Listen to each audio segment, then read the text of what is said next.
Must have a few concerns about his chances, given his, 88 votes from his parliamentary peers. He should be much further along, shouldn't he, given the size of the parliamentary party at this stage?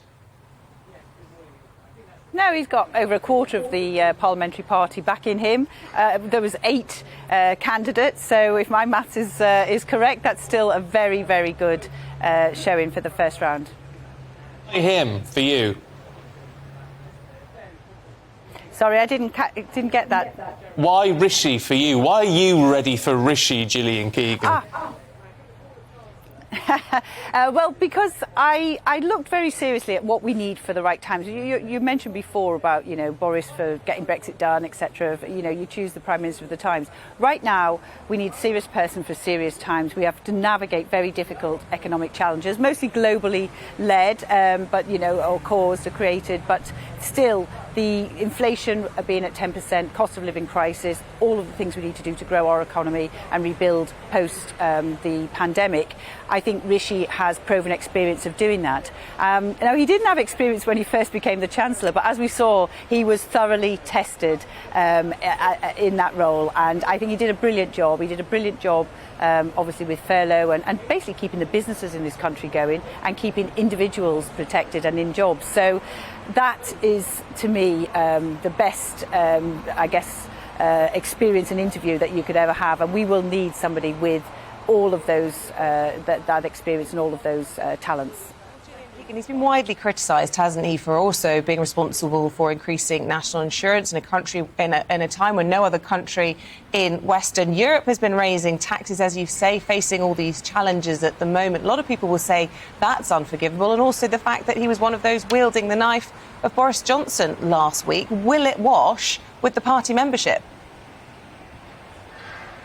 Well, I think the first thing about the taxes is he actually raised the threshold for national insurance, so that did lower taxes. But the actual health and social care levy, as the social care minister, I think it's really important that we both fix the backlog in the NHS. We've seen in many of our own personal experiences and in the news headlines the impact that that's having at the moment. And we also need to fix social care. We're an ageing society. Our demographics, all the demographics of most countries around the world, as people live longer, which is fantastic. But we need to make sure we have a sustainable social care system. And as the minister for that, still doing that job every day, it's really important. So anyone who says, we all voted on that, by the way, but anyone who says they don't want to do that, they have to figure out where they get the money from. Because we still need to catch up on the NHS and we still need to reform social care.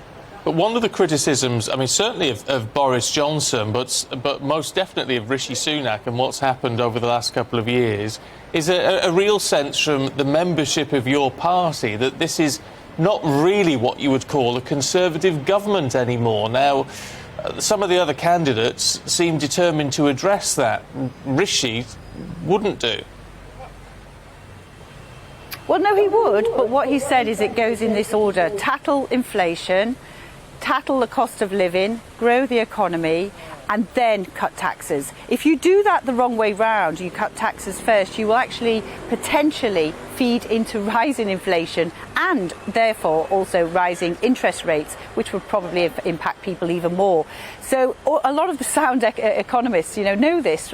So yes, absolutely, he wants to cut taxes and he will cut taxes. But we need to make sure we don't fuel inflation, we don't fuel interest rate rises, and we tackle the cost of living crisis first. That's the biggest and first priority. Lots of people who are much more financially literate or fiscally literate than me, or maybe even, dare I say, you, have accepted that perhaps this isn't the time to be cutting taxes. Norman Lamont came out, former Chancellor, in support from even William Hague, saying the same this week. But isn't this the problem, that he's not being able to win over the wing of the party that ultimately hold the keys to number 10? He needs to work harder behind the scenes, perhaps, in who he's getting in support for him. How helpful is it going to be, for example, to have ardent Remainer Jeremy Hunt now in his team? Doesn't he need a kingmaker perhaps like Ben Wallace to support him? Well, if you look at Rishi, actually, he's got people from all across the spectrum, north, south, red wall seats, shire seats, all different wings of the party, all different views on Brexit, you know, different views on many different issues. He's actually united quite a large coalition. And as you say, he's also had pretty much every former Chancellor who is a Conservative Chancellor who is still alive saying that is the right thing to do for this time. This is what we would be doing. This is the sensible approach.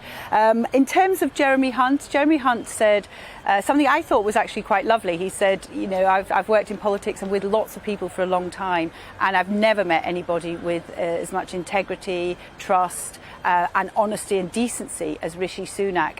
You know, that's a lovely thing for anyone to say about you, but that is true. That's what you do get with Rishi. He's very open, he's very transparent, and he's also really, really experienced and proven, and actually really good. I'd be very proud if he was our Prime Minister.